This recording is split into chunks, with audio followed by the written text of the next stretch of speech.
What happens when the orchestra, one of the most amazing inventions in music, can't afford to play any longer? Audiences are shrinking, costs are rising, and even world-class orchestras are really struggling. I'm a professional musician and I love the orchestra, so that's why I'm really worried. But first, let's take a look at why they're in trouble, what they're doing about it, and then what I think will actually help. The first issue is that money is tight.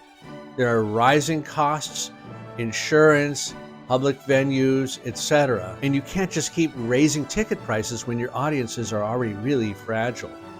The current model often assumes it's still 1980 and things have really changed. Another thing, and I hate to say this, but audiences are aging out quicker than they can be replaced. It's just a fact. I mean, we've been talking about attracting new listeners for 30 or 40 years, but talking about it and actually retaining them are two different things. And the thing is, sometimes you're able to fill a concert hall with some sort of a special event, but the fact is many first-time videos that you may have attracted with that, they just don't come back.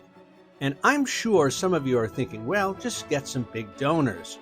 Problem with that is that one lost sponsor can collapse a season. It's really risky. When an art form relies on a single check to exist, that's not sustainability, that's gambling. So if money and audience are the main problems, how are orchestras responding and how well has this been going? So I'm going to talk about three things I've noticed orchestras are doing. And the first one is chasing trends. Some orchestras are doing collaborations with DJs, rappers, TikTok artists, but creating buzz does not necessarily create loyalty. Yeah, these concerts might sell tickets for a night, but they don't create seasoned concert goers. And the danger is, in the process, you might lose who you originally were. Another thing I noticed some orchestras have been doing is rebranding themselves as entertainment rather than as art. Now, I agree, we want to have a wide tent and welcome everybody into it, but there's a fine line between expanding the tent and burning it down. Another thing that I notice is some orchestras are cutting down the concert season or even cutting down the orchestra size itself. You can't just cut the orchestra. Reducing the size of the orchestra might mean reducing the size of your audience. Okay, so if gimmicks and cuts aren't going to save the orchestra, what might actually work? I don't know if anyone's going to listen to me, but I have 4 ideas I'd like to share that I think would work.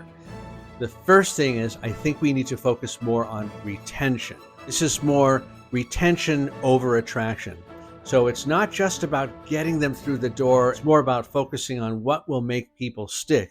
Even if you don't get as many through the door that first time, the ones that you do get through the door will stay with you. I think that's more important.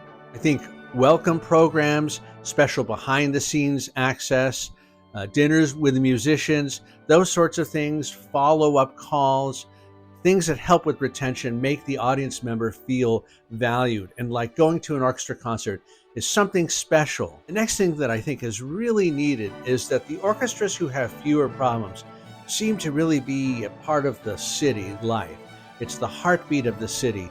Those orchestras don't only play in the concert hall, they do that, but they also play in schools, they do all sorts of outreach, they might even play in amphitheaters. They let the community know they exist and that they're an important part of it. And really, this is all about local partnerships. And I don't just mean corporate partnerships, but partnerships with other arts organizations. And just the more you're seen and seen in a good light, you're seen as a valuable part of that community. The third thing I think orchestras need to do is to have real mission clarity. You don't want to become something else. You want to become more of what you are, perhaps more open to attract more people, but don't change your identity. I think that orchestras should use new media to help increase their vitality, but they need to remain authentic and not pretend to be something that they're not. And the fourth thing I think is important for them to be smart with their innovations, not to just do it because it's flashy. Digital outreach, smaller ensembles, different formats, that can all work if you remain true to the soul of what your orchestra is. If any of you listening have any influence at all, please remember that evolution isn't necessarily plain old imitation. So could it be that the main challenge isn't so much to modernize the orchestra as to remember why it existed in the first place? So I think any innovations, any type of modernization is definitely worth considering.